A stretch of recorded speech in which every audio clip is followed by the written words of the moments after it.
for a little rest after breakfast. Ah, this is the life.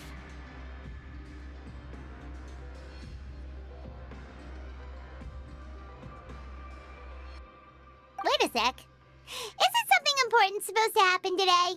Oh, today's our big day! We're supposed to leave the Fortress of Mirapede! Come on, we've got to go complete the release procedures now!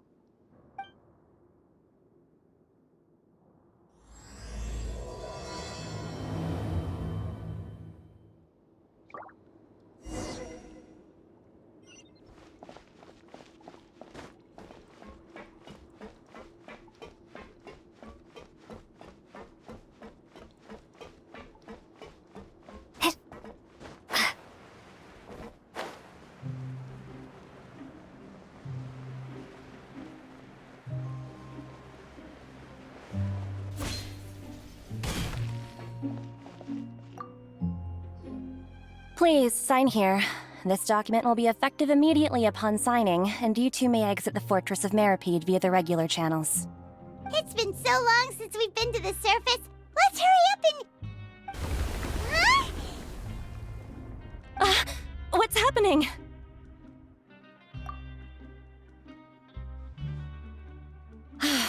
I'm fine, thanks. But I wonder what that tremor was just now. Let's go ask the Duke.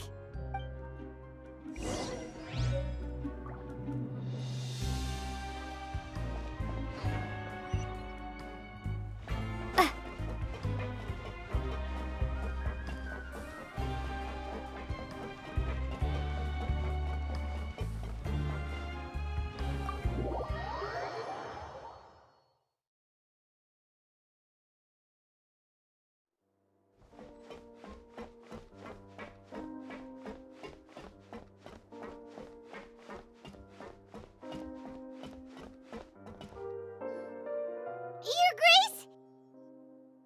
Ah, good to see you two. Is there something you wish to see me about? Yeah, what was with that earthquake just now? Ah, that. The tremor didn't originate from the seafloor. In fact, it seems it came from the surface. Over the years of serving as the warden here, I've developed a sense for distinguishing between what occurs on the surface and what occurs underwater. Besides, the seal that Monsieur Neuvillette set in place won't fail so easily. So the fortress is okay? If you recall our last incident, if there really were a problem, there would be crowds of inmates in a panic right now. Huh, you've got a point. Okay, seems we need to get back up to the surface and ask about what happened. By the way, do you know what day it is today? I believe today is this month's pipe cleaning day. Wait, seriously? Ah, yes. Have you completed your release papers? Yep. It's you two. Are you leaving now? That's right! Today is our last day in prison. But now that Paimon says that, it doesn't feel like we were confined here. It's actually been pretty nice. Oh yeah, Paimon feels fond of this place now. Then be sure to come back and visit. I'll miss you. If you've signed the release papers, then you're free to go. The guards will escort you out. You're not going to see us off? I knew you'd ask. All right, sure. Let's go. Well, you actually agreed. No worries, you must be busy. Paimon was just joking. Ah, so you do have a polite side, I see. After being down here for so long, I imagine you must feel like you're lacking companionship. Shall I come along too?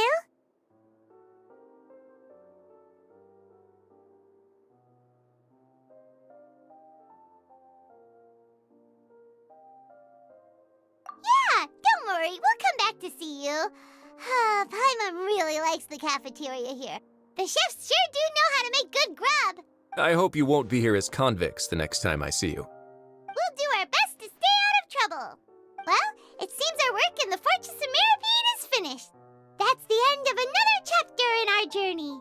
And since Neuvillette was the one who asked us to come here, we should probably go report to him now. Next up, the Palais Mermonia. You're going to see Monsieur Neuvillette? Please pass on our kind regards. I'm sure just your regards will do, no? I believe it would be the polite thing to do. You're right. I've heard the Palais has been terribly busy these days. Tell him that I hope he hasn't been overwhelmed by the recent string of troubles.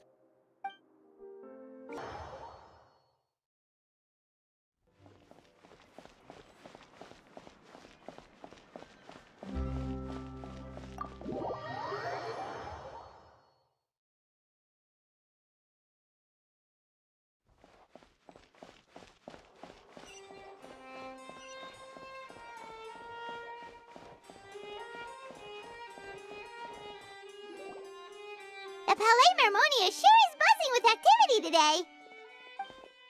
Halt! Huh? Oh, it's you two. Apologies. Monsieur Neuvillette did say you'd be welcome at any time. Excuse me, would you mind helping me take a look at this report? I'll be right there. Sorry, I've got my hands full here. You can see yourselves in. Everyone's so busy. Seems a lot has been happening.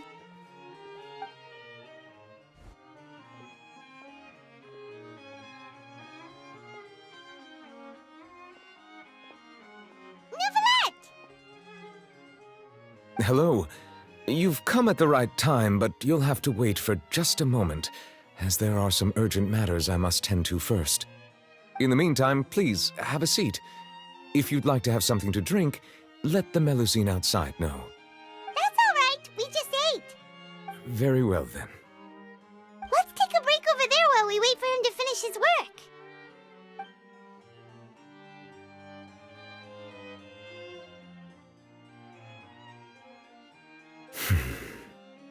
All right. That should wrap things up for now. Are you done with your work? Yes, sorry to keep you waiting. Today should be the day you were released from the Fortress of Meripede, and it appears that you've managed to complete all the release paperwork. That's right, and we came here to see you right away.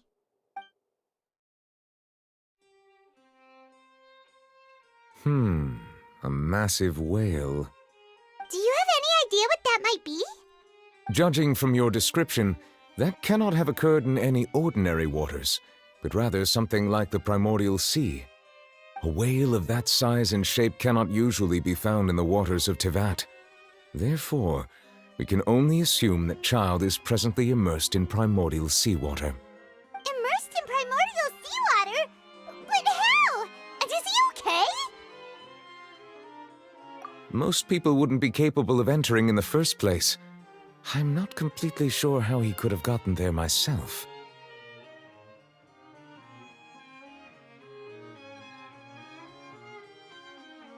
Yes? What is it? Ah, right! Paimon felt it too! We asked the Duke and he said it wasn't from underwater, so we figured you might know something about it. It turns out that I have just received a report about this particular matter. In fact, that's exactly what I was busy with a moment ago. The source of the tremor was here on the surface near Poisson. After the shaking stopped, the water levels in the Poisson area rose at an alarming rate. The water levels rose? Oh no! What about all the people there? Fortunately, the water levels only rose for a short period of time and have already returned to normal now. However, I still have a bad feeling about the whole phenomenon. If the change in water levels is connected with the leaking primordial seawater, then the situation in Poisson may be much worse than it appears. Navia should be in Poisson, right? We need to go check on her! I would also like to go there as soon as possible, but I'm afraid I can't leave just yet. We must immediately formulate disaster prevention plans for the surrounding coastal areas to avoid potential catastrophes. I'll have to ask you two to go to Poisson first. I'll meet you there to check on the situation once I finish things here. There's no time to lose! Let's get going! Please be careful.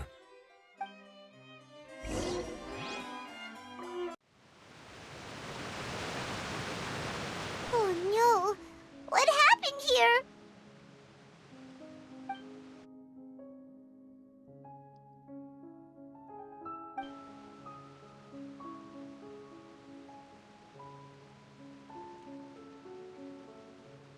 Navia should be around here, right?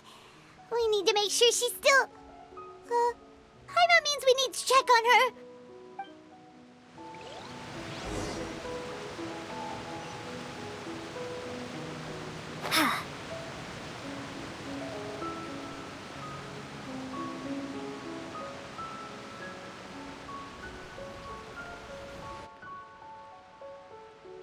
We haven't seen a single soul all the way here. Oh, this is getting scary. What will I ever do now? Look, there's someone on the roof over there. Just stay put! We're coming up! Watch your balance! All right, just hurry.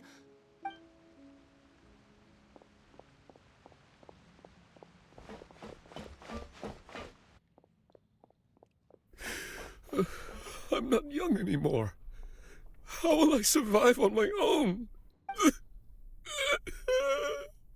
My Desiree! Oh, he looks pretty sad.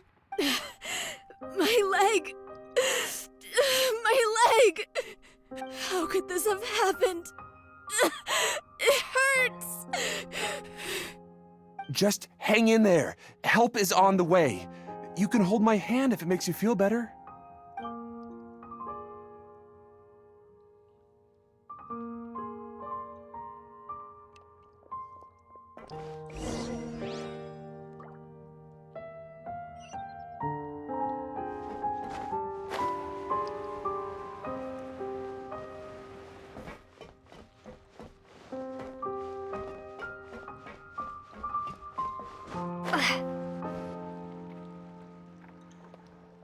Oh, it's Navia. She's over there. Hey, Navia, are you okay?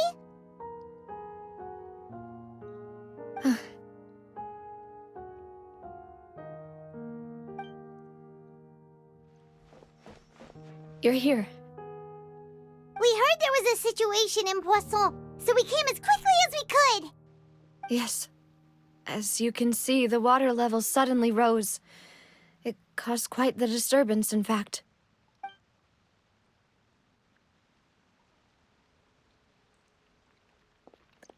Demoiselle!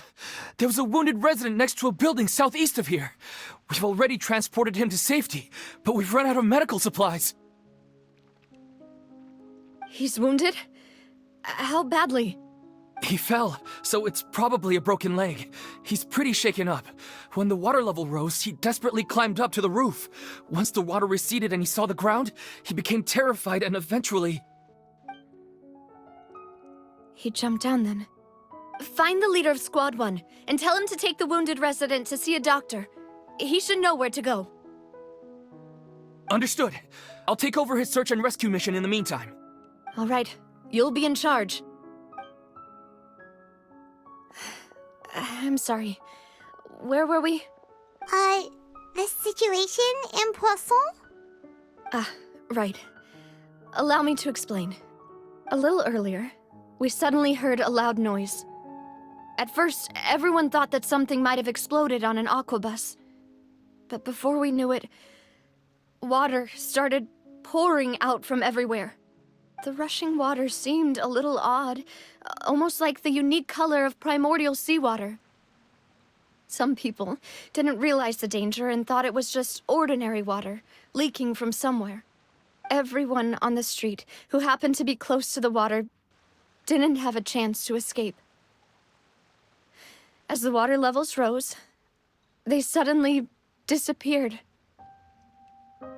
They were all dissolved. Those who realized what was happening started to flee in a panic, desperately trying to get to higher ground. Many were injured in the stampede, and some people fell from significant heights. The Spina di Rosula initiated rescue operations as quickly as possible, but there have been a lot of casualties. Fortunately, the water began to recede after some time, and the chaos came to an end. The water that flooded the area contained primordial seawater, so the lower levels of Poisson are still hazardous. To ensure everyone's safety, I've asked the people there to leave as soon as possible. No one knows if this could happen again. All we can do for now is try our best to help evacuate the residents. We still haven't completed the head count, but we'll have some numbers soon. How awful. And all of this just came out of nowhere. It was quite frightening indeed. I only wish that everything that just happened was a bad dream. Is there any way we can help, Navia? Thank you for being so willing to help in a moment of crisis like this. You don't know how much it means to me. I really can't express how grateful I am.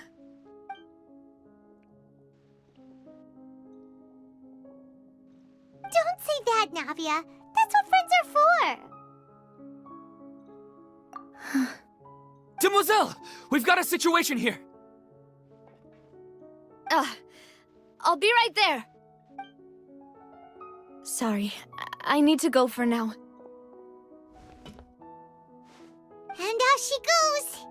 Seems it might be a while before she can take a break.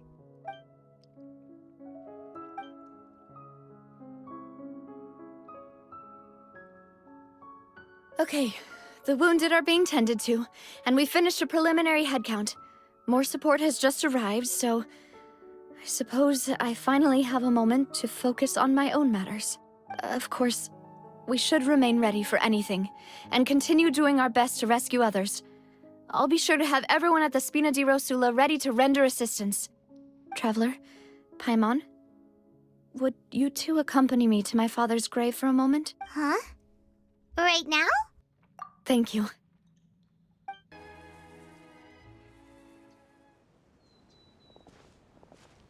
Not a lot of people here, huh? Well, given the time of day and the whole situation in Poisson, Paimon doesn't think there'd be a ton of people here visiting graves. Right. That's how things are now. The living are so exhausted that they've no strength to spare any words for the dead. Navia?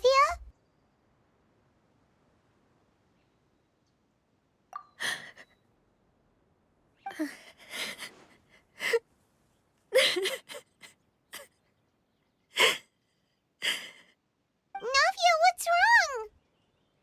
Sorry. I just... Malus and Silver, they won't ever come back here again. What should I do, Papa? Huh? What happened to them? Everyone agreed on the rescue plan, but still, I was the one who initiated it. They were helping evacuate the residents, but they couldn't leave in time. And they were caught in the seawater.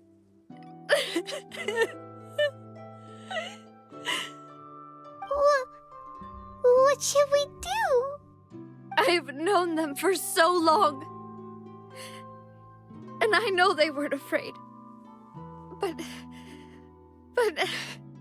I could at least hold a funeral for my father. And I know where he rests. But as for Malus and Silver, they're just gone. I just can't.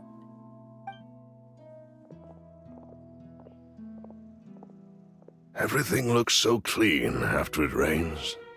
Even the gravestones. I didn't expect that you'd enjoy a glass of red wine in front of Master Callus's grave. I can understand. Besides, the scenery here isn't half bad. See, it's not just me. I always want to bring something when I visit Papa. Perhaps we might even have a picnic. He wouldn't be angry, would he? How could Master ever be upset with you, demoiselle? Yet the cemetery is the home of those who have passed, is it not? Everyone ends up here sooner or later, no matter who you are. Buying yourself a plot in advance, are you? No need yet. But when I do, I hope you'll let me be buried beside Master Callus, demoiselle. Hey, stop joking around. I'm quite serious. That way, it will save us both the trip to see each other whenever you visit your father's grave. That makes sense. In that case, could I be buried on his other side? After all, besides you, demoiselle, the two of us could certainly be considered Master's closest companions, no? Personally, I believe we fill those shoes just fine. Why are you bringing this up all of a sudden? Seriously. All right. I'll remember your requests. But I'd really prefer not to talk about this stuff. And what do you mean by saving me a trip? I'd make the journey even if I had to visit you two somewhere else. I'd promised to let them rest in peace here. But here I am breaking that promise. I'm sorry for letting you see me in a mess like this. I don't usually cry, really. Paimon doesn't know how to help you feel better. But, well, she understands how you feel. I'd always thought I could make my wishes come true. But now that I think about it, that never solely relied on me. Many things can only be accomplished with someone else's help. Malus and Silver have helped me so much. But by contrast, I could do nothing for them. I'm so sorry. You can spend as much time as you need here, Navia. We'll stay with you. Thank you. Right now, you don't know how much that means. By the way, you can have a look at this. It's a list of victims from the incident that took place here.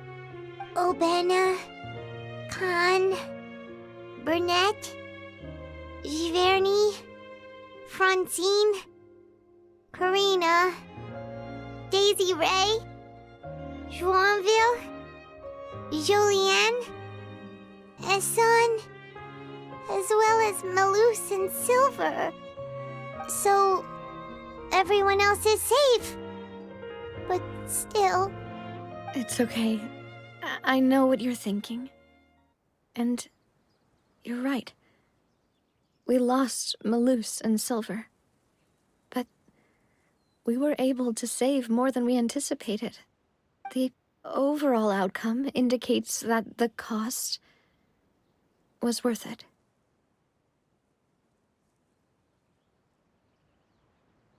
Right! Don't think that way, Navia. One person might be saved at the expense of another, sure, but that isn't something we should ever consider a trade. Malus and Silver were not the price for saving anyone. They're heroes. You're right. Thank you, Paimon. What you said just now was pretty amazing, actually. I'll remember your words. Oh, really? Seems you've become more eloquent in the time since we last met. The knave? What are you doing here? Is everything going well on your side? Yes, my people are carrying out the mission according to your request. All the residents of Poisson have been evacuated, and we're preparing to relocate them to higher ground. As for these supplies, we have everything taken care of. There is no need to worry. Thank you very much. Wait, do you two know each other? We just met recently. Right, Miss Navia? Usually, I would call this a coincidental encounter, but that doesn't quite fit this time. Besides, it never even crossed my mind that a Fatui Harbinger would come looking for me. Thanks to the Knave, Spina di Rosula received generous support from the Fatui, which allowed us to complete the rescue and evacuation work so quickly. Mutual aid is essential to fostering positive developments. We were already in the area, in any case, so it was nothing. That said, I must say that you're a lot sharper than you let on. I'm sure you understand what I mean. I apologize for all the ways in which I tested you previously. We've never worked with a Fatui before, and it's extremely important for us to know who we're working with. My subordinates have reported that Fatui soldiers have been observing water levels and taking head counts in various locations. I hear that they've also prepared a large amount of emergency supplies. I'm quite surprised. This is nothing to brag about, nor do I intend to. It is simply the way of powerful organizations to act forcefully, whether they are doing good or ill. You've witnessed that firsthand, in any case. As I've told this traveler before, I know of the prophecy, and I intend to prevent the impending disaster. Lending your organization a hand was a natural first step in accomplishing that. As such, do not be troubled by this token of our sincerity. Perhaps one day, you'll also be able to help me in the same way. Without your help, there would have been many more casualties. I won't forget your kindness. Furthermore, I sincerely regret what happened to Malus and Silver. I only wish that my people could have arrived a little earlier to prevent this from happening. Don't say that. You and your subordinates did everything you could. As Paimon said, Malus and Silver didn't choose to sacrifice themselves for any specific person. And they weren't the price paid for other salvation. They chose to become heroes themselves. I've never liked hearing people put it that way. It's like trying to relieve pain by saying some noble-sounding words. But right now, there's nothing more suitable. They really did become heroes. You're right. I'm sorry for your loss, Miss Navia. Water is life to Fontaine's people, and it also spells disaster. It's no wonder that people always say that prophecies represent fate. Fortunately, I've never been one for such opinions. So, you're one who will try to change fate, then? Of course. That is why I'm going to Hotel Bouffe de Thé. I still have some things to take care of, and the children need my attention. By the way, Traveler, Paimon, one more thing. Alright, then we'll just... Huh? This isn't right. Paimon thought you would ask us to walk with you for a moment so you could tell us something in private. That is a clever and useful conversation technique, which I do like to use when necessary. But there's no need today. It would not hurt to have Miss Navia listening in. Traveler, I'm sure you remember that I said we could work together when we had the chance. You and I both know that there may be issues with the Primordial Sea. Previously, it was the Fortress of Meripede's sluice gate, and this time it was the water levels in Poisson. These are both signals. Indeed. Allow me to share the latest intel I've received from the House of the Hearth's intelligence network with you. During some recent investigations, a child claimed to have discovered some ruins near Poisson. The ruins date back to ancient times, and seem to be worth investigating in many ways. Judging by the dating of the ruins, they may be related to the prophecy and the coming crisis. The situation is becoming more urgent, so any pertinent information will prove extremely precious. My people initially came to prepare for ruin exploration. Unexpectedly, this disaster struck, and at present, we're all busy prioritizing the rescue effort. So that's why the Fatui were already in Poisson. I wanted to take the children along, but unfortunately, Linny, Lynette, and Fremine have all been dispatched to higher ground to assist affected residents. Linny told me that outside of the house, the person they trust most is you, which is why I want to give you this task. The House of the Hearth's members see each other as family, but Linny, Lynette, and Fremine said that they also see you as such, even though you are not from the house. I'm sure you already understand how earnest they consider their friendship with you to be. Oh, that somehow makes Paimon feel kinda happy. The intel I just shared about the ruins could fetch a high price. But since the children consider you family, it's only natural that I freely share it with you. Got it! So all we gotta do is go to some ruins, right? We can handle that. Excuse me, but may I tag along? You wish to join, Miss Navia? But are you sure you're up to exploring some ruins? You need to rest. Well, I'm sad, yes. But I can't just go back and plop myself into a chair by the roadside and do nothing. There's no point in being depressed while we still have a disaster on our hands. As my father's successor, I must live up to the hopes he had in me. Besides, I'm also doing this for myself. I need something, a distraction, to keep my mind off Malus and Silver.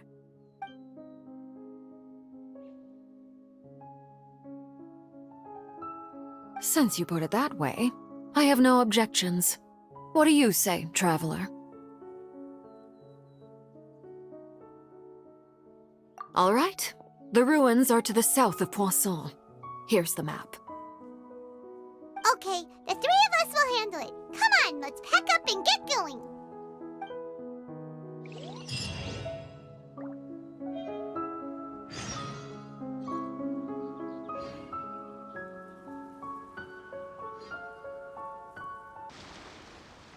So, are these the ruins the knave was talking about? Whoa, talk about old. They seem to be pretty ancient, all right. Let's go in and have a look. Just be careful.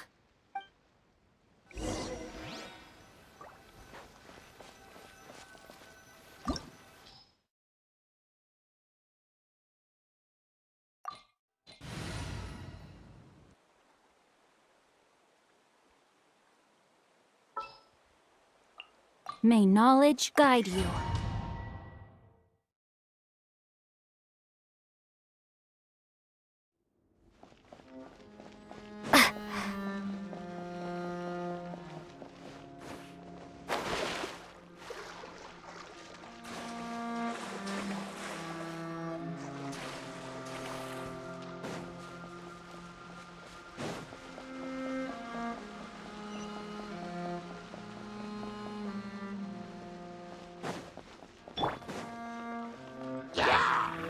Leave it all to me.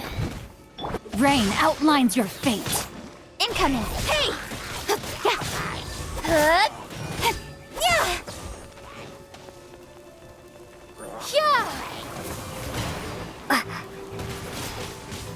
Windblade. Let me weave you a verse. Nowhere to hide. Speed of light.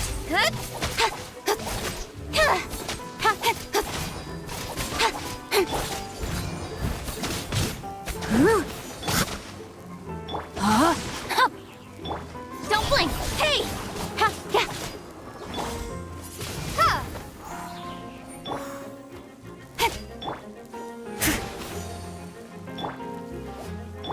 Incoming! Dada Kondala.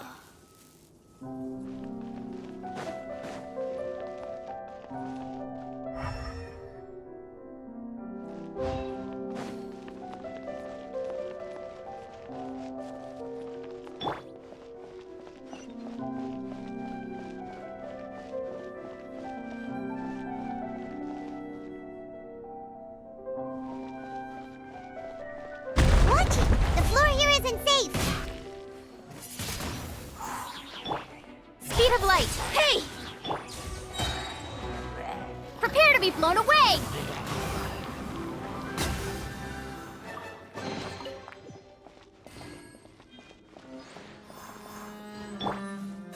Don't blink!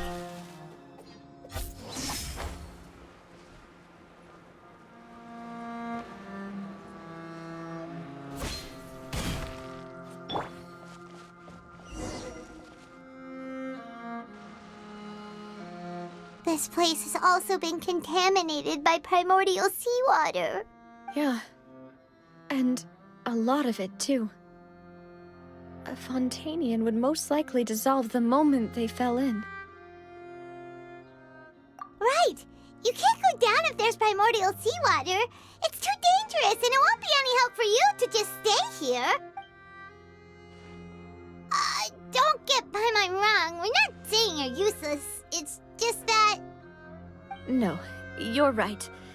I can't do anything in this situation. I'll leave this to you.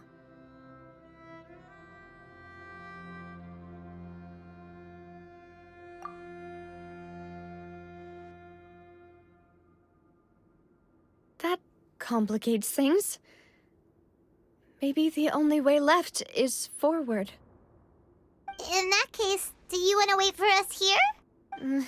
The water levels here are unstable, and there's a chance the water will rise. So staying here wouldn't be safe either. I'll go together with you. Perhaps we'll find the exit just up ahead. All right. Come with us for now then, but please be careful.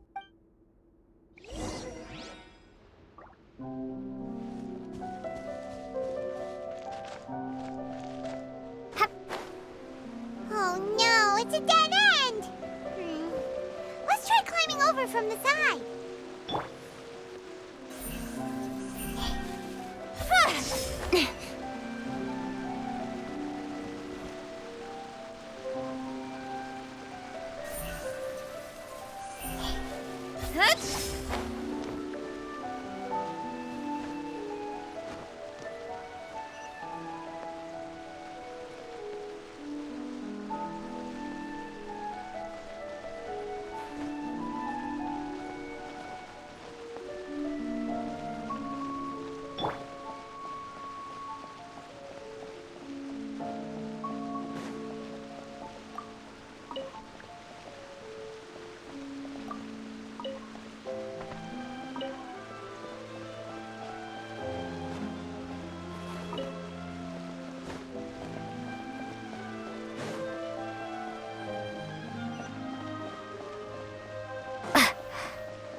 Speed of light! Wait, there's something wrong with this bridge!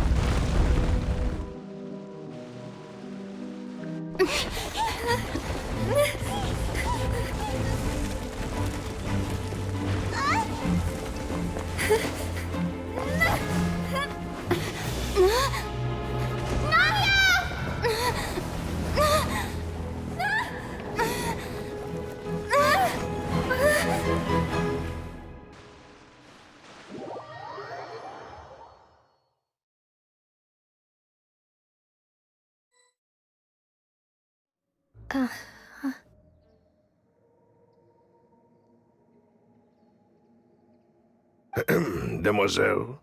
Huh? Demoiselle, what are you doing here by yourself? Would you be standing here till dark if I hadn't come to get you? Maybe she just wants some time to herself, Malus.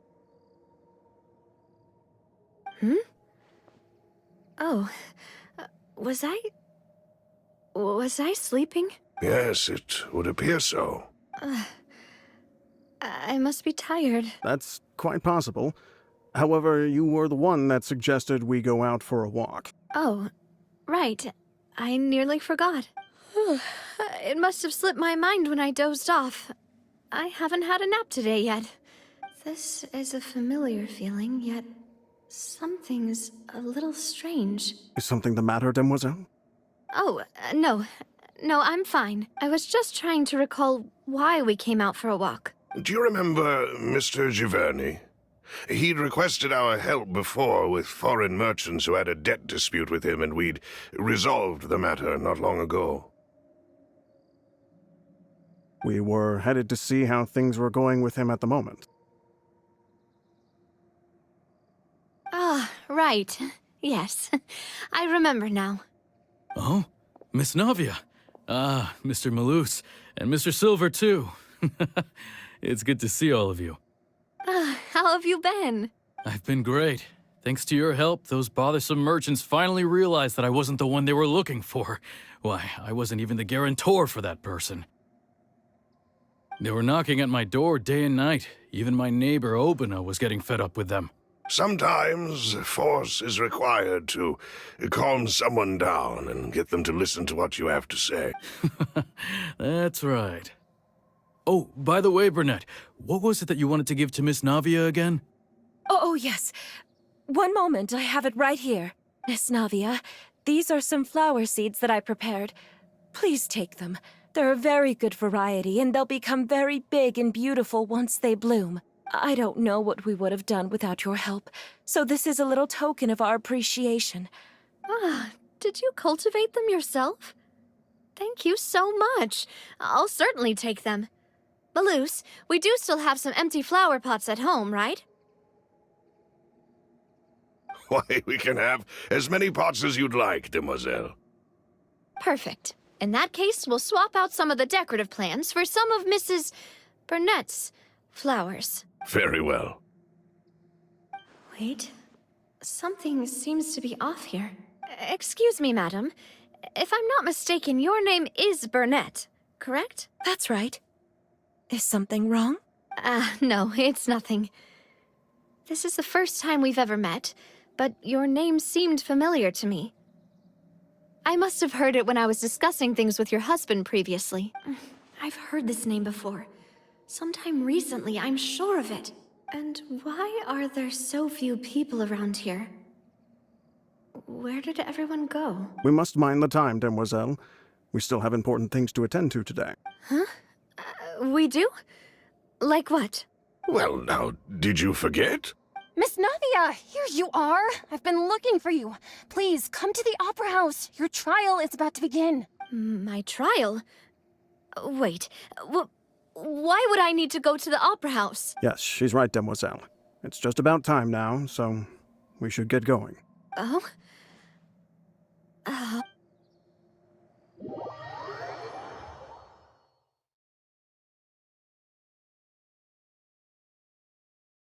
Look, it's Navia!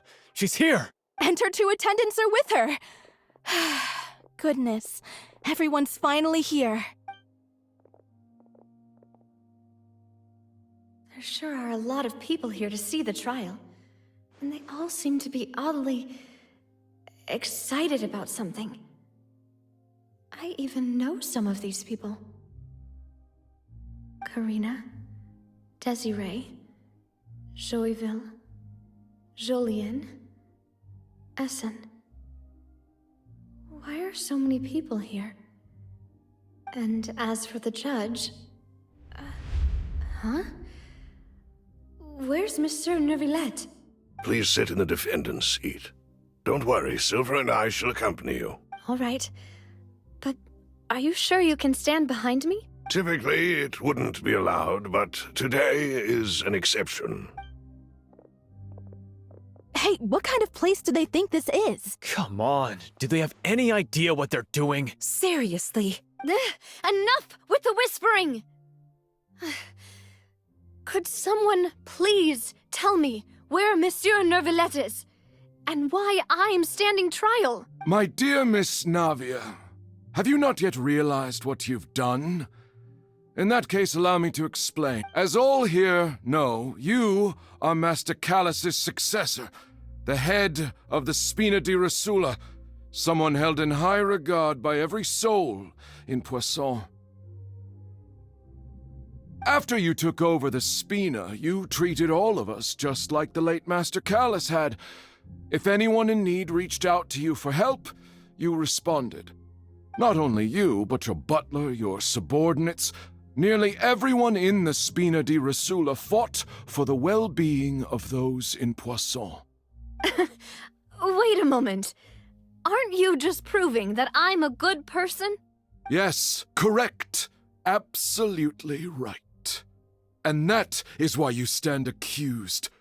You have helped so many people get through so many difficulties.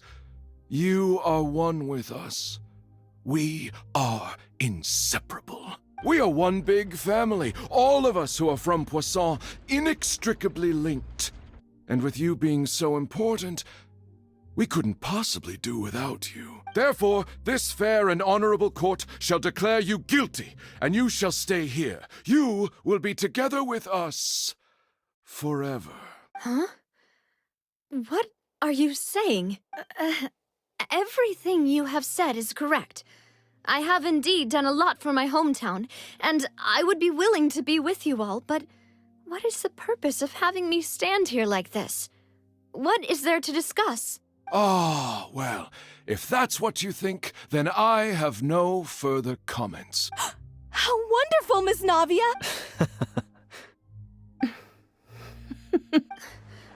I know all these people. Why are they laughing? I seem to remember now. Yes, I get it. This trial is... Wait just a moment. This isn't right! Malus? What was that, Mr. Malus? Our conclusion is very clear and unanimous. Let the court judge her now. She's guilty! Stay here, Navia! You're one of us!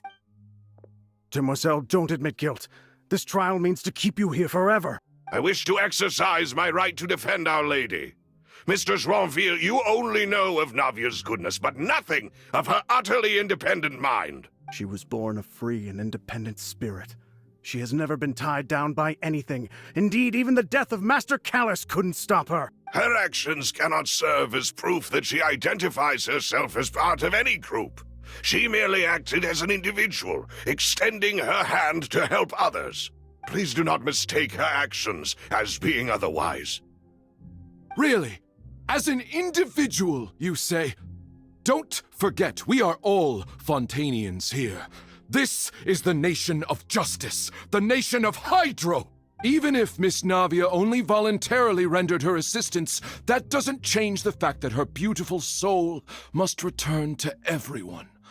Water accepts all, blends with all. It will surely accept her kindness. Everything is measured here in the nation of Hydro, and in the end, everyone shall meld together. Thus, when a unanimous opinion emerges, that opinion represents justice. Now I speak for everyone. Our opinion is consistent. Navia should stay. We and Navia are one. And you would call this justice? Preposterous. You are merely jealous that Demoiselle still has a chance to exist as an individual. Have you forgotten how much you all once longed to become individuals, to become independent? Do you mean to defy our justice? If your justice is flawed, then why should we acknowledge it? As you said, we can also have our own justice. Silver and I shall defend Demoiselle, and that is how we will enforce justice. Ugh, my head... It hurts. Demoiselle! Silver, it hurts. My head is spinning. All I can see is stars swirling in front of me. I remember now. Everything that seemed odd from the very beginning.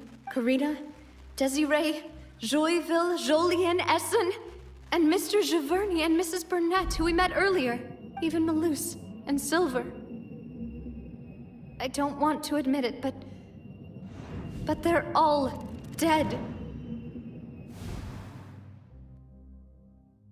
Don't be afraid, and don't admit guilt. We will protect you to the very end. Absurd! Who are you to say that she cannot be judged? We are the majority, and in the nation of trials, the majority is absolute justice. We are the will of all. Don't let them escape! We shall keep Navia here with us! Mr. Malus and Mr. Silver, must you be so stubborn? How could the two of you possibly hope to stand against the collective? Do not resist. This judgment is fair and just. Navia belongs to us. After all that happened, she should not be left alone in Poisson. What are you saying? No more excuses! He says we're jealous. Jealous? How could she possibly be an independent individual? What's with these people? Who's jealous of her? She belongs to us! Miss Navia, she... Silence! That's...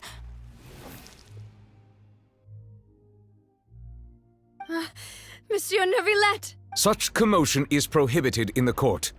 The accusations you just presented are nonsense and cannot constitute a proper trial. The court will adjourn for the rest of the day.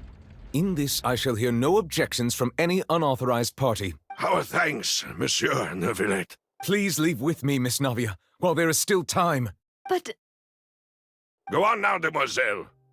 This is your only chance to leave this place. What, can't bear to leave us behind or something? Malus. My apologies. I couldn't resist making one little joke once I realized that this shall be our last goodbye. Malus. Silver. Quickly! You must come now! Goodbye, demoiselle. Farewell.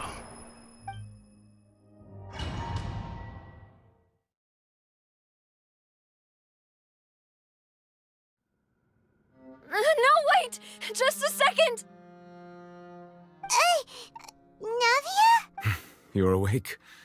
Good. I must have been dreaming. Malus and Silver were still alive, and they were defending me at some insane trial. It looks like you're all right. Did all the sad feelings cause you to have a nightmare? Paimon could give you a hug. The ruins you were exploring suffered a cave-in. When I arrived, I found you falling toward the water. You were just about to be dissolved within, but What is it? I think I saw 2 Oceanids protecting you. It was only for a moment, perhaps even a fraction of a second, but they gave me the chance to retrieve you. Were it not for their intervention, I would not have been able to rescue you before your consciousness dissipated. Wait, did you say Oceanids? You mean like what happened with Vache? Perhaps those 2 Oceanids were the people you saw in your dream. I always told them that they didn't have to protect me. To think that they'd keep doing so even after death. Please come with me.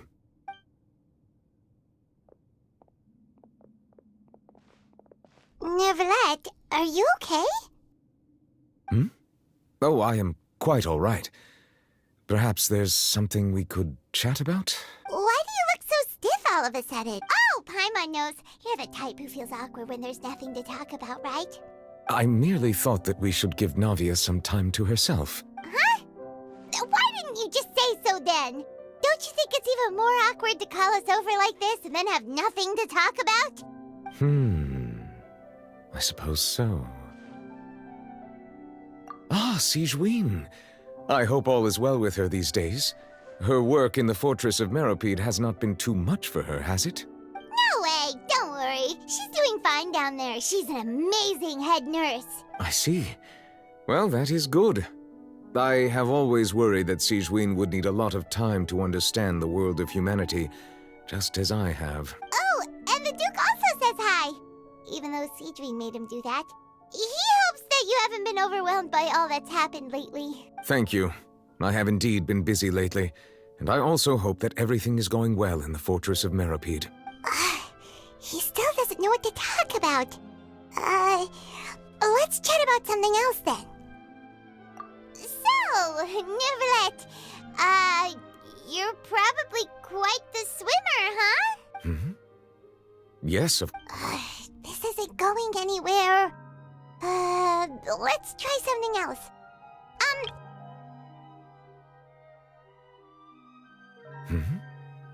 Yes, of course.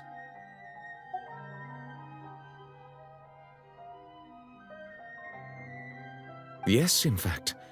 I had arranged to meet you in Poisson, but when I arrived, I discovered that the Fatui were helping the residents evacuate. They had even transported a large quantity of supplies to the area. Amid my astonishment, I ran into the knave, and we had a chat. She informed me that she had asked you to investigate the ancient ruins here. Yeah, we originally planned to meet up with you, but we thought you might still be busy with all those official documents. We didn't think exploring the ruins would take very long, and who would have thought you'd wrap things up so quickly?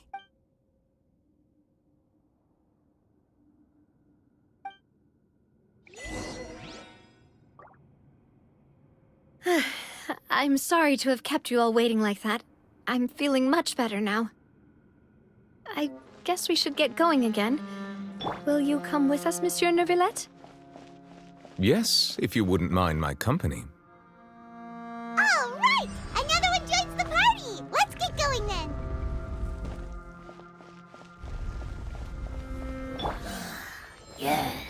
Rain outlines your fate. Cut to the chase. Incoming. Windblade. Time to clean up.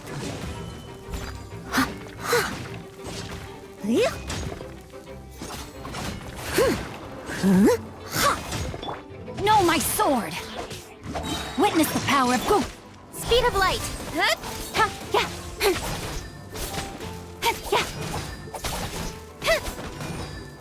Don't blink. Hey!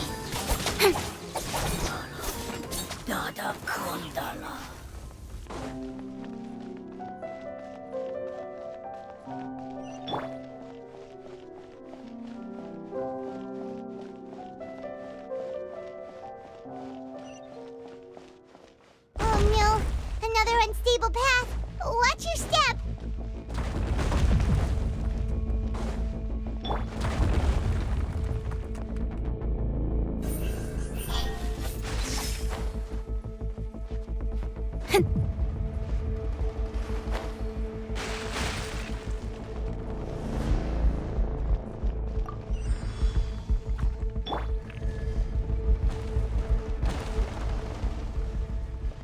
Watch out! There are rocks falling over here! With sword comes shadow.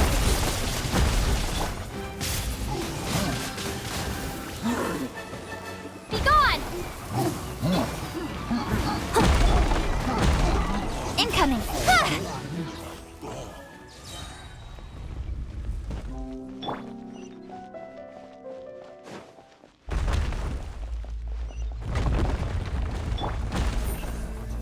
Speed of light. It seems we're almost at the top.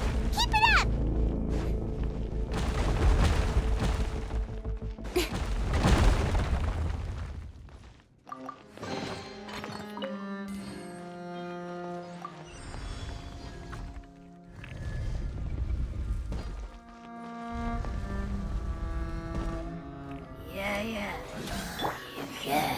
Steady as stone. Let me weave you a verse. Nowhere to hide. Incoming. Ha! Da! Sa! Hya! As a good knight should.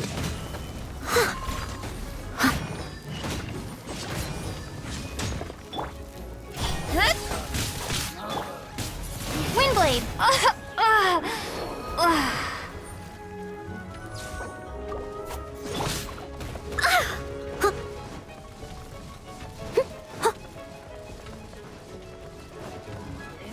Someone needs assistance.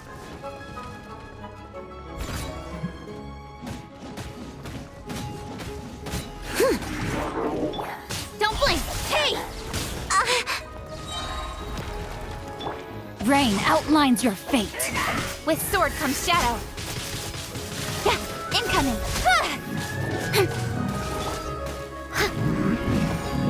I must leave no stone unturned. Speed of light.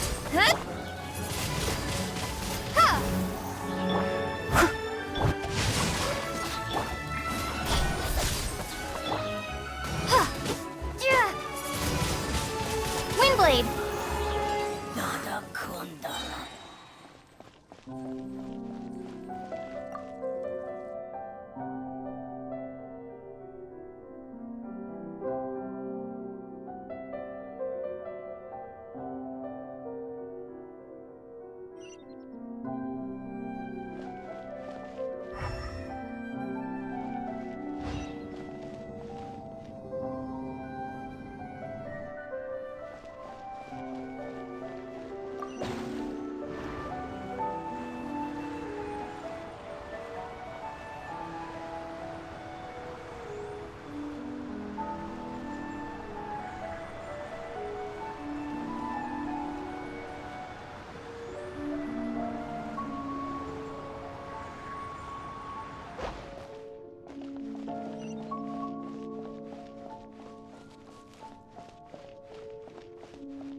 Looks like we've reached the end. This is the place.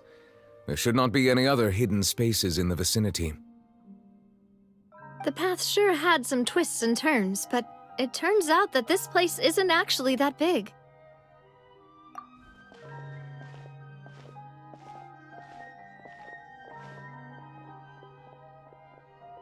Stone slates? It seems like they were put here as an offering. Could we take them down and have a look? Perhaps we should just leave them be for now. There are 4 locations in total, but only 3 stone slates. The slate that should be in the first empty spot is missing. The surrounding walls also show signs of damage. There's something written below. Let Paimon see. Reason dictates that this nation be destroyed. I shall record the history of its future here in its past. Say what? It feels like someone left these slates and these words here for a purpose. But does he mean that Fontaine should be destroyed? That would fit the circumstances dictated by the prophecy, yes. Indeed, the slate's contents correspond to it. Take the second slate, for example. There's a person kneeling here. She seems so dedicated. And there's a whole bunch of other people behind her doing the same. She's facing this... what is this? Some kind of island in the sky? And is that Lady Farina in the third image? Did the Hydro Archon fall into the water? And is that a ring of people around her?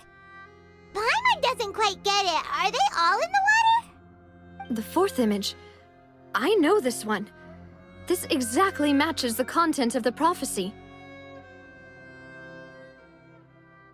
The people will all be dissolved into the waters, and only the Hydro Archon will remain, weeping on her throne.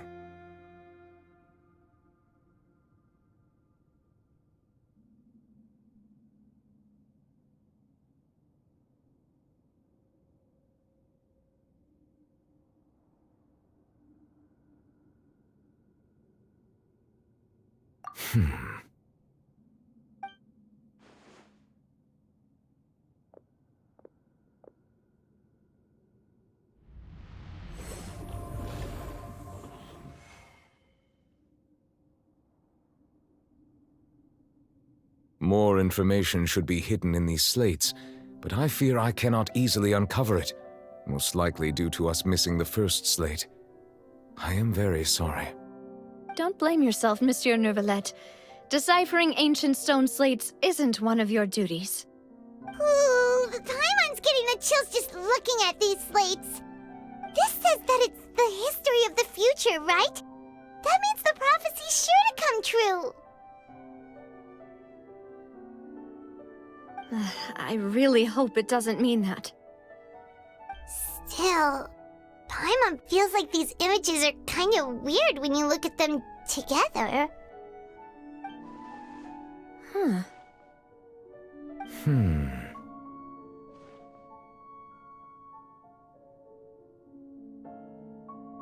That's right!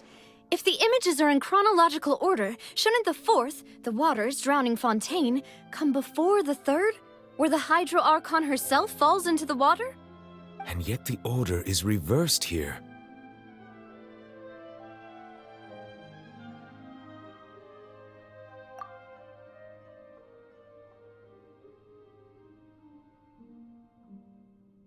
If we go by timing, Lady Farina only emerges in the third image. That means that the person in the second image might be the previous Hydro Archon. Egeria, then. I had never met her, but her appearance here does match the records. The previous Archon kneeling before the floating island in the skies, as if confessing a sin. Did she herself commit that sin? And if not, why would she be in such a posture? Also, I'm still wondering why these ancient stone slates are here at all.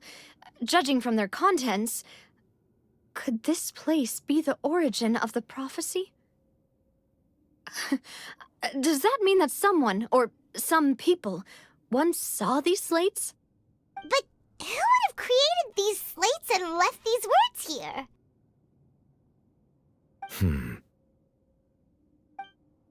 It seems that any further clues will have to come from Farina.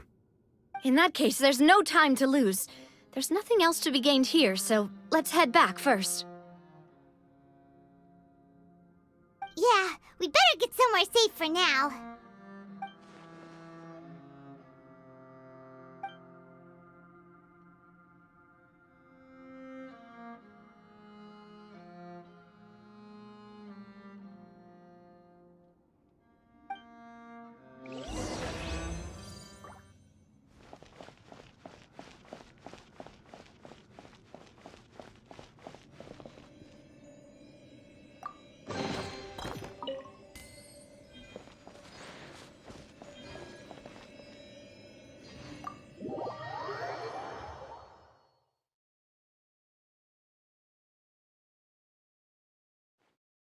Let's split up here.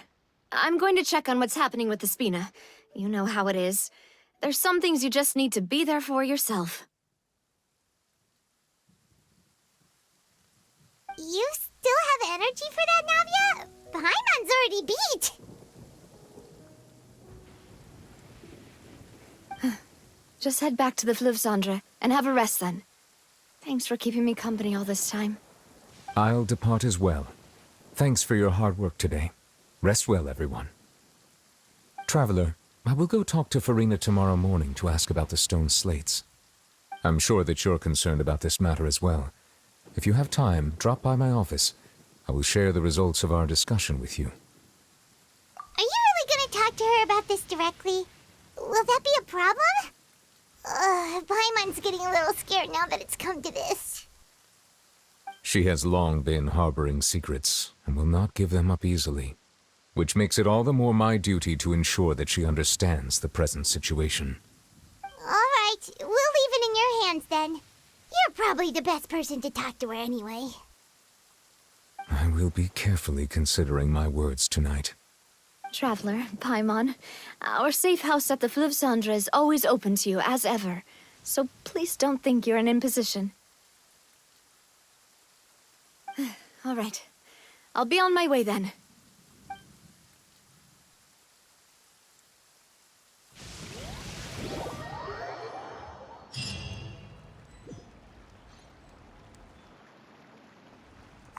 We're finally back! Welcome back. We've got a special menu prepared for you two tonight. Yay! And there's good food too! Navi, no, the boss is the best.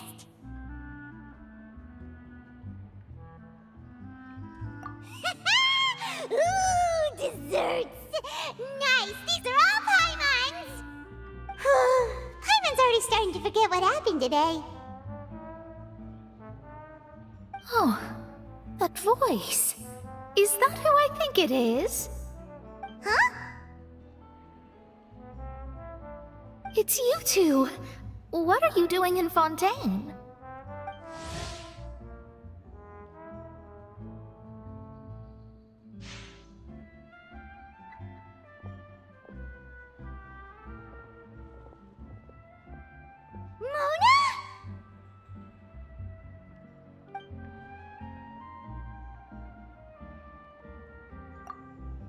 Seriously, nobody just uses a scry glass whenever they've got time to just see who they'll meet on the road. Still, we didn't expect to see you here. Wait, you're not a Fontanian, are you, Mona? Well, I have some business to attend to here, so I booked a hotel in the city. I was just out for a stroll when I bumped into you. Quite unexpectedly, if I might add. Why did you think I was from Fontaine, though? Is that because Magistus doesn't sound much like a Mondstatter surname?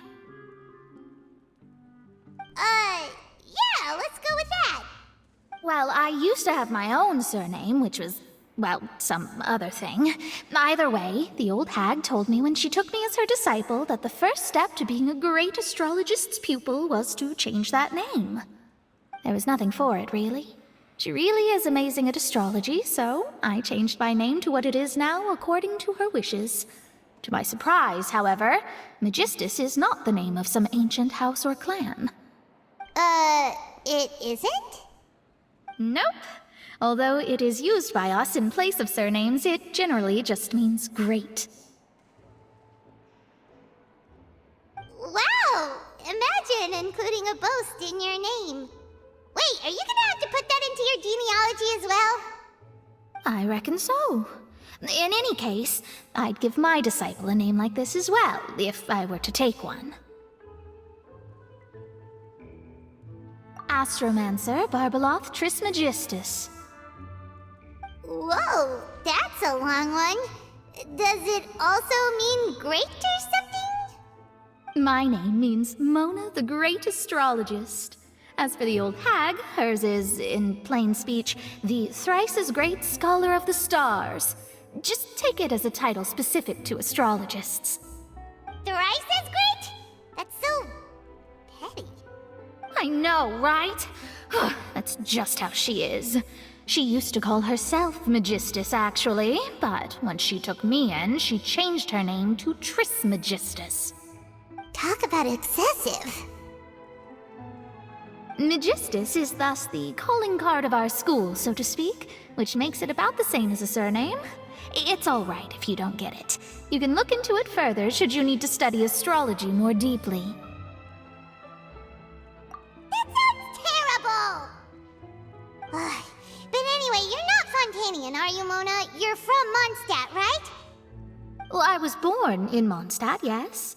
My parents migrated to Dorman Port, and I traveled with the old hag for a while, after which I settled down in Mondstadt City.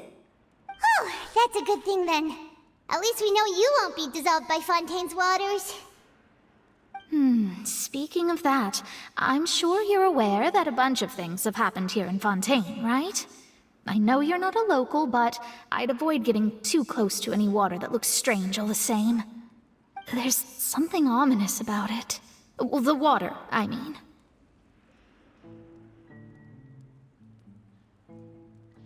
That was the main reason, yes. Just a while back, the Steambird invited me to take part in a panel and speak about the circulation of the prophecy as an astrologist. The invitation was sent quite early on.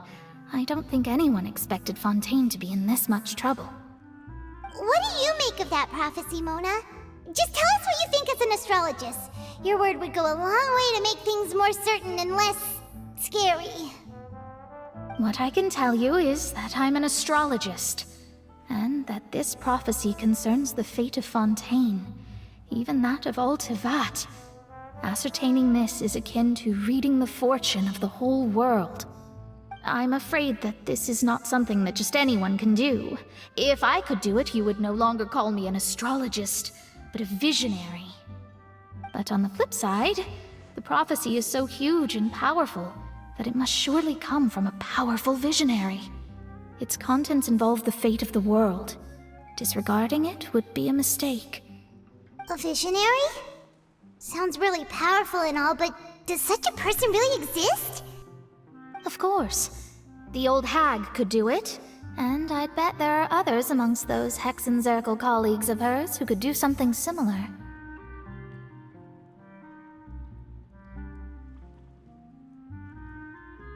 Huh? Are you sure? All right, I'll help you. It isn't often that I see you with such a serious look on your face. I'll tell you once I hear back from her. Thanks, Mona. You're amazing as always. Oh, well, this is something only I can do after all. So yes, your praises are quite welcome. That's the greatest of astrologists for you! Of all the people we know, you know the star's the best! Indeed. That's the spirit. Oh, sorry. I came to see what all the commotion was about. If there's anything you need, do not hesitate to inform the Spina di Rosula. Oh, whoops. Guess we were getting a little too carried away there. Well, I'll go tend to my own business now. If I receive any news, I'll be sure to come find you two again. And there she goes, quick as rushing water. And here we are with the Spina guy giving us suspicious looks.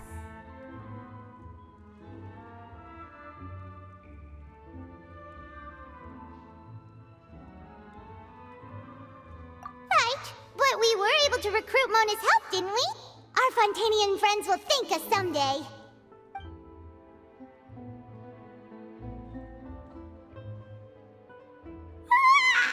Good morning. To be honest, I'm still feeling kind of sleepy. But it's time to get up, Traveler. We agreed to go see Neuvillette, so let's pack it up and get going.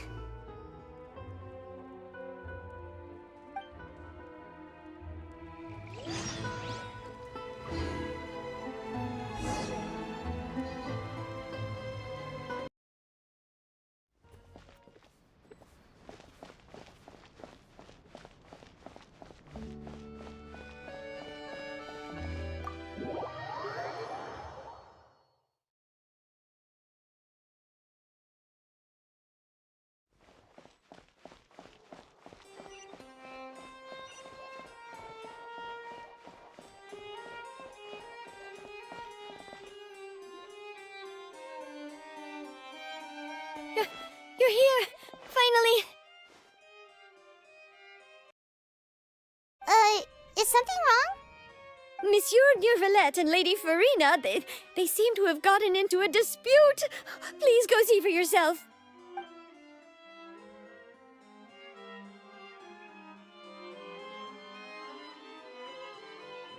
Like I said, I've already explained everything.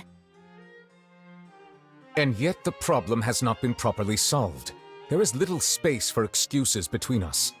It is not my intention to offend you, but please, tell me where you stand. You are the Hydro Archon Focalor, are you not?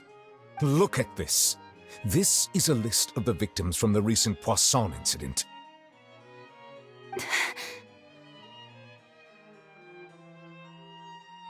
You mean... they're all... We did not arrive in time to avert this disaster, and I will not have it happen again. I will say this once more. You must tell me everything you know. Yesterday, I found 3 stone slates in some ancient ruins near Poisson. Do you know anything about those? Seriously? You're questioning me like this is a court case now. I don't know anything about that. But you found them in some ancient ruins, you say? That's correct, which is why I came to ask you some questions. There should have been 4 slates, but one of them was missing. The other 3 feature different images that seem to correlate to the prophecy. The prophecy? The second of these slates depicts the previous Hydro Archon Egeria kneeling before a floating island in the sky, as if confessing something. Do you know nothing of this either? I don't. I've never seen such slates. I'll ask you again. Do you really have no information regarding the previous Archon? My deciphering of the slates indicates that the Hydro Archon Egeria once had to confess to, or apologize for, a certain sin. If anyone would know about it, it should be you. All gods don't have the same secrets, you know. She was herself and I'm me. Is it really so strange that I know nothing? I understand your concerns, but I'm sorry. I just don't have anything to tell you. Forgive me for saying this now, Lady Farina, but I have long known of your various secret investigations into certain matters. There are several indications that you have been investigating the prophecy on the sly. This is not strange in itself, considering that you are the Hydro Archon. But it is strange that you should also claim to not know any of Egeria's secrets, as well as do nothing following your inquiries. You have never been as superficial as you have presented yourself to be, nor are you a fool. And yet, your behavior is very inconsistent.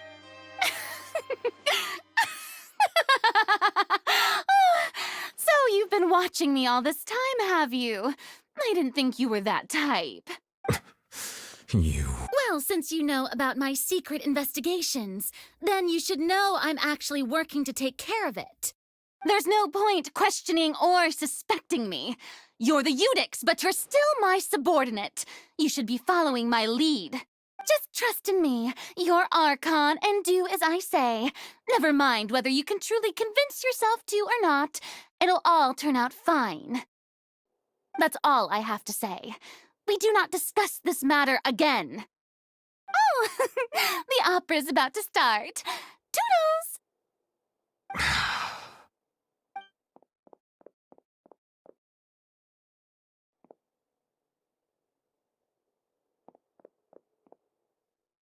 Did Farina not notice us standing by the door?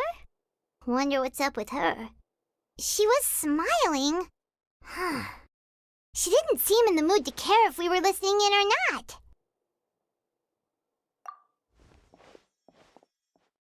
I assume you've been outside for a while now? Oh, you noticed. Seems Farina didn't even realize we were here.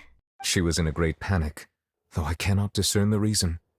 Our discussion reached impasses time and again, a state of affairs that we cannot allow to continue. Still, I do not understand. Dialogue is the basis for understanding, so why did she keep refusing to engage?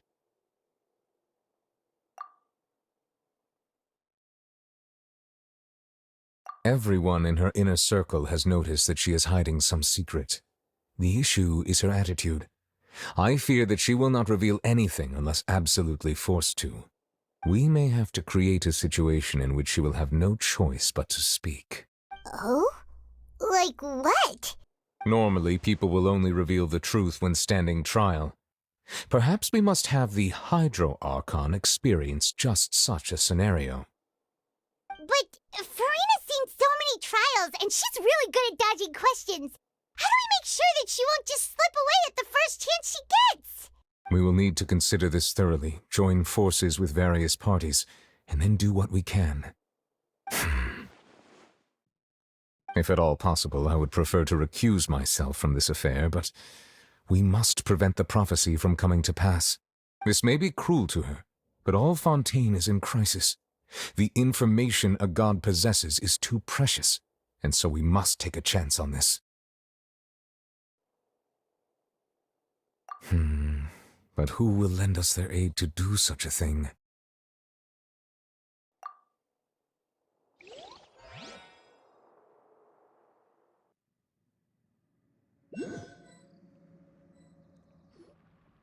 Well, that's everyone, huh? Speaking of which, it was pretty smart of you to think of hiding here. Poisson was just involved in a disaster, so it's presently devoid of people. That naturally makes it the best choice. And here you are drinking tea like it's the most natural thing in the world, huh? That's what family should do. Sit and enjoy a leisurely time together. It's nice to enjoy tea here, you know? Care for a cup? Lend me your ears, everyone. Or perhaps one of you might like to start us off. How about you, friend? Me? No, I don't think I can. Then, how about you, good sir? I fear that I will cause the mood on this boat to become as somber as it is in court. Well then, I guess we're lucky we've got a local like me to organize things. Wonderful, the spotlight at last. I guess I'll be facilitating things from here. That was a little long-winded, don't you think? Oh, you might be right. Anyway, to cut to the chase, our friend here, the Traveler, has brought us together to discuss something. As for what that is, well, let's start by saying that we'll be pooling our efforts together to create a series of traps.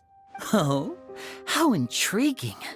Well, it's just an expression, really. One that I just learned from Chlorand, and used on the spot. So, let's invite her to explain in detail. A round of applause, please. Huh? Didn't you say that you would be facilitating this? Oh, come now. Your work doesn't involve much public speaking, right? This is a good chance to practice. You might even pick up some fancy oratory tricks to impress your boss with in the future. I see. And what does my boss say? He is glad that you consider him your boss. Do go on.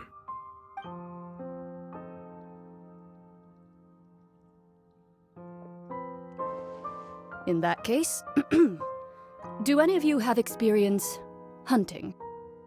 Not that I recall. Fremine and I once used a wooden stick in a basket to catch wild rabbits when we were younger. As for Lynette, Oh, right. You were sick that day, weren't you? I've also gone diving to catch some fish before. Does that count? I'm afraid not. You may or may not have heard, but Fontaine once played host to a group known as the Marechaussee Hunters. Though that was their name, they did not hunt animals, but rather various monsters left behind by the ancient dynasty of King Remus. Today, Fontaine's monster population has already thinned greatly, so the hunters have blended back into society, taking up arms in other lines of work. They even left a unique methodology of hunting in their wake. A trap comprises of the following components: bait, a trigger, and a containment device.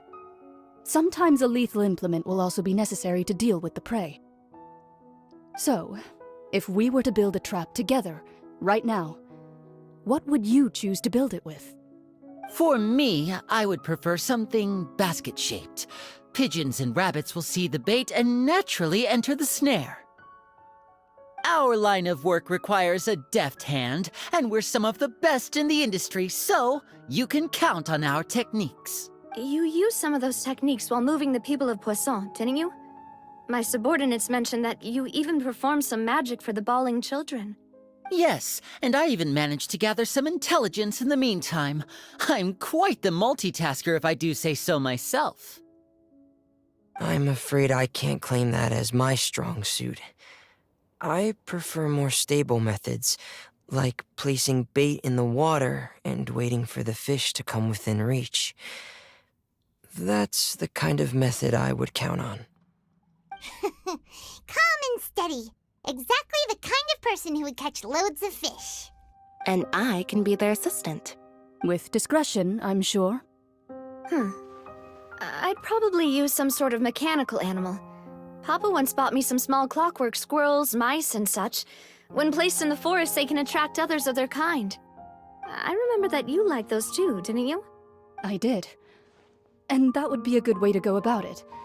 If they're realistic enough, animals of the same kind will follow them all the way to the trap. What about you, Monsieur Neuvillette? I fear I do not have any related experience. That makes sense. You usually solve problems directly, without the use of any such tricks. But I do have one more question for you, monsieur. If we were to create a trap now, how would you design it?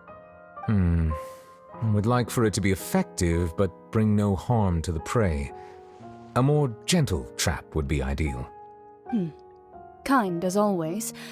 However, our intention doesn't necessarily change the containment device and the type of implement we need.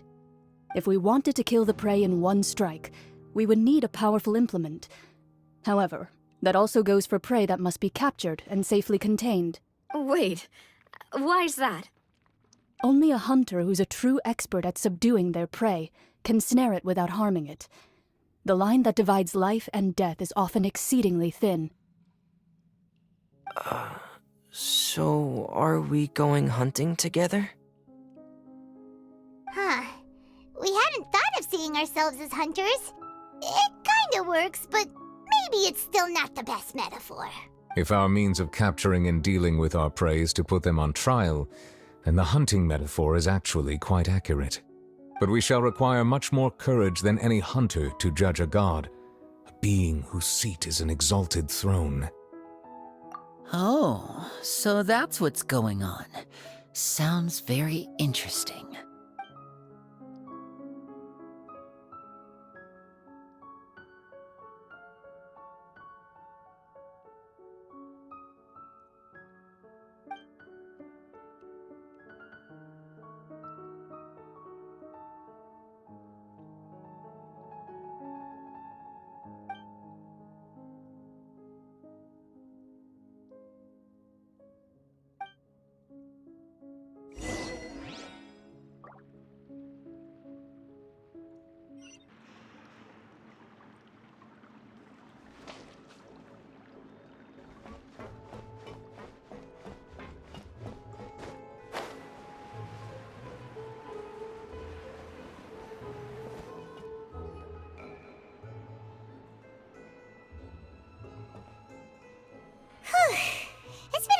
days, hasn't it?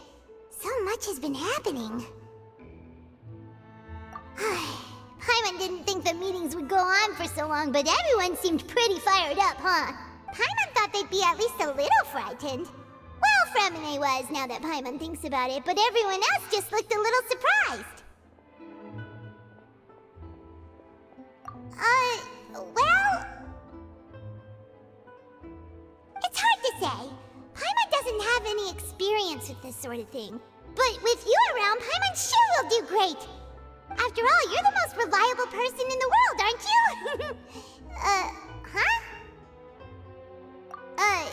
Did you just pour some tea? Paimon didn't notice you doing that at all. Then what's that? Paimon's never seen that cup before. Don't be frightened. I'm just joining you two for tea. I merely refrained from saying anything till now. Who's that voice? But there's no one here. What a strange conclusion. But also such an interesting one. You two make such a fascinating combo. And yet, even you feel confused. As such, I couldn't resist but come by for some tea and a chat. Consider me a passerby, just accepting a commission from my friend's disciple on a whim. Precisely. Call me in, a mage who wanders the world. At least, that's how my friends have suggested I introduce myself.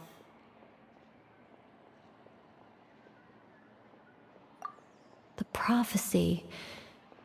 Yes, what has been prophesied will be fulfilled. You may view such things as the history of the future. What? Then is there any way we can stop it? People call such things fate, and it is written in the stars. It cannot so easily be altered.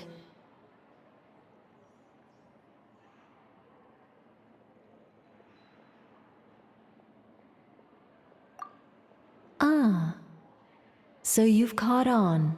Just as prophecies are usually only the future as seen from the perspectives of the gods, could things be happening in hidden corners, where the gods' gaze does not fall?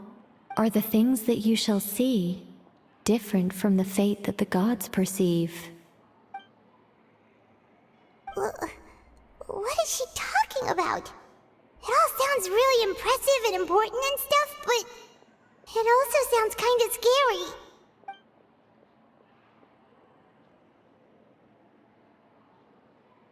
I believe that you understand, right? Some things are insignificant, but others, you must reach out to change. Ultimately, fate shall serve as your only guide, no matter what will happen in Tevat's future. All you need to do is to play your part.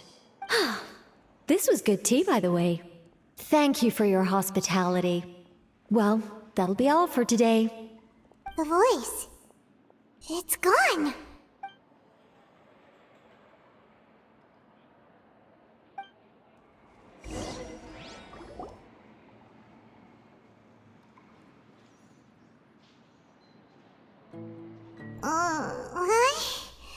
I want to hear someone talking. Alright, coming! Hey, it's you who's getting lazy, okay? Well, I see I've walked in on some lively banter. Luna! Fine, just fine. I went to take part in that Steambird panel.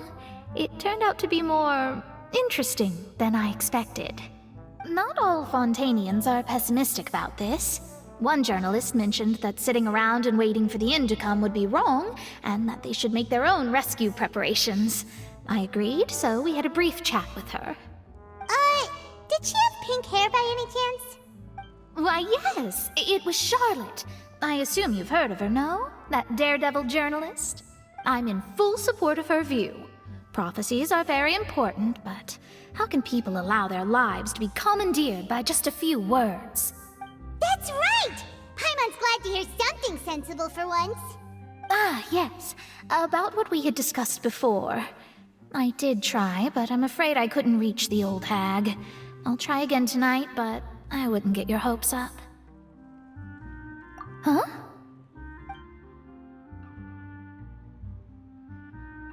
Goodness gracious. Are you serious? She said that even the god's gaze has blind spots. Pretty bold if you ask Paimon. Most people would believe the gods to be all-knowing, right? The Hexen Circle members are certainly anything but ordinary. As for the mage named N, the old hag has mentioned her a few times. She said that N's sense of direction is incredible, and that she loves guiding those who are lost. But I've never met her, and if she were still alive, she'd be... well, suffice it to say that the hag's at least a few hundred now, and N's been around for longer than that. Whoa, the Hexen Circle sounds like a scary group. But they must really stay in shape to live so long. Their abilities alone are pretty terrifying. If she came to see you personally, then the problem you're facing must truly be of great importance. Well, it's not like Paimon could understand anything she said. Yes, she was quite cryptic, but I suspect she means that there is still a way to turn things around. She didn't say when or what that would be, though, so... perhaps it is something that you cannot know right now.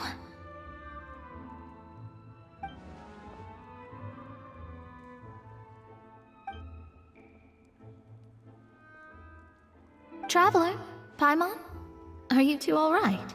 Oh, we're fine. We're just a little down right now. It kind of feels like the end is coming, you know? I see. I feel that same sense of desperation, too. I guess you could consider me someone who has often witnessed fate. So far as I have seen, it cannot be swayed. But even so, I still hope for, and believe in, miracles. Astrology is eternal and rational, but fate may not be. It is cruel, but it can also be beautiful. Perhaps that's what En was trying to tell you. Not to lose heart, and to believe that what you are seeing playing out before you is not yet set in stone. I did originally think of steering clear of all this, but I couldn't. Even if this is all futile, I still wish to help everyone. If we don't struggle to the last, then how can we face the end when it comes? Huh. You do have a point. There I go, talking about astrological principles again. Sorry about that. The moment I start talking about work-related stuff... I need to get going. It was worth trying to comfort you, even if only a little. I believe that you'll help those who are struggling in the same way I did. I suppose that might be why we always seem to meet by coincidence.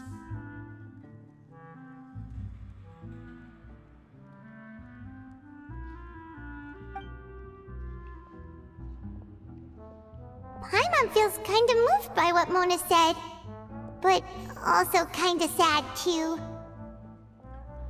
Hey, Traveler, Paimon suddenly feels like going outside for a walk. Let's go.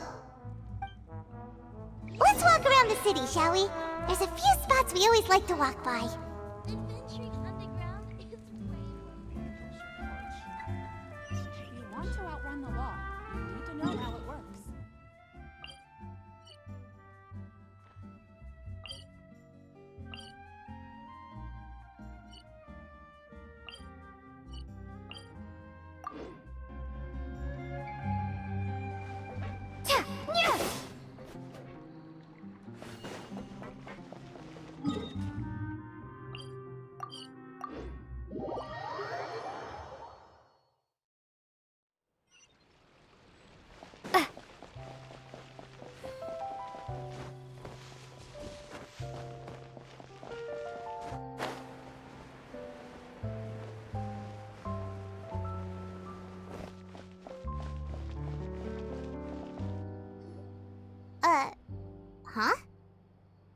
are written in this newspaper. What's going on? Let Paimon see! The underwater stronghold, the Fortress of Meripede, has continued in its noble autonomy, but that does not mean that others cannot interact with it. My recent attempts to enter the fortress bore little fruit. Huh. Guess Charlotte still hasn't given up on that. Thus, did an Outlander friend become the focus of this report, a blonde adventurer with their white fairy legends trailing in their wake. It is said that this mysterious traveler once visited the underwater fortress. So while the fortress's interior remains a mystery behind closed doors, do not fear, for the tales of the traveler contain surprises in spades. Journalist Charlotte's biggest scoop yet, the Traveler's Trail, World Walker. Huh. Charlotte took so many awesome photos of us and we never even noticed her.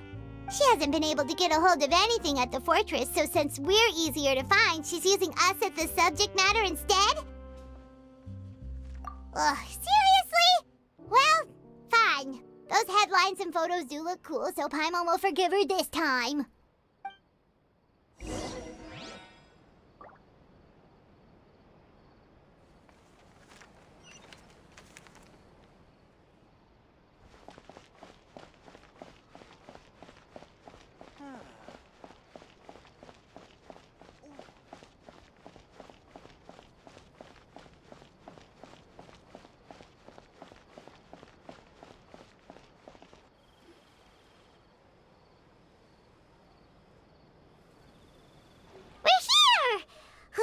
Paimon's hungry.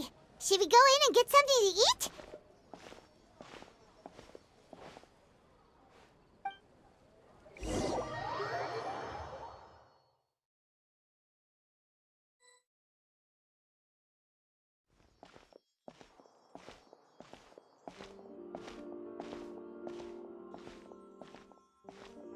Hey, quick! Look! That's the limited edition, only 16 slices a day cake! It was so delicious the last time we tried it! Despite the tense situation we were in, let's give it another go! Paimon's sure it'll be great! One slice of cake, please. Someone showed up after all! Oh, wait, you're the one from the Palais Mermonia. Oh, are you here to buy cake too? It seems Monsieur Nervalette was right. You really can eat. Wait, did he really say something like that? That's right. Even he has his own preferences when it comes to food. As for me, I love the cake and coffee here. Do you come here often? Usually every day. Every day? It's part of my daily schedule, apart from work. I shall have my cake and coffee. Then what if someone told you one day that this place would be closing soon, and you wouldn't get to eat cake here anymore? What would you think? But why would it close? Well, Paimon doesn't know either, but maybe the waters will rise tomorrow. You know, like in the prophecy. Oh, the prophecy. To be honest, I haven't paid much attention to that. No, still, even if there'd be no more cake tomorrow, that wouldn't keep me from having some today. No, it's the same for eating in general. You might not be able to eat tomorrow, but if you can do so today, then you should carry on. That's what people call living, you know. Huh. Don't be sad. Excuse me, could I have 2 more slices of cake to go? These 2 slices are for you. Sijuin said that this kind of expression you're making is what humans call being sad. Oh, you know Sijuin? I sure do. She was born before me, and she sometimes comes to the surface to teach us things about humans. She said that humans are creatures that are saddened easily, yes, and you can only lift their spirits by feeding them delicious food. So please try the cakes here. I've got something else to do, so I'll be going now. You two try to stay in a good mood after eating, all right? Bye.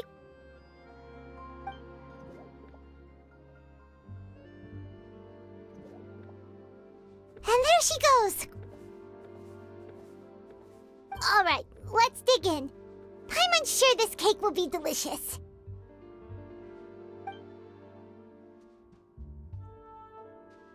It's more delicious than last time, and the flavor gets even better with a sip of tea.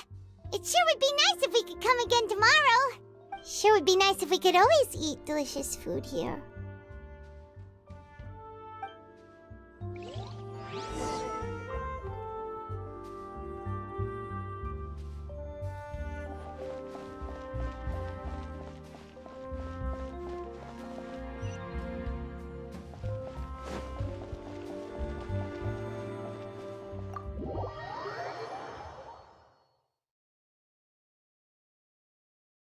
Oh, we're near the Steambird office.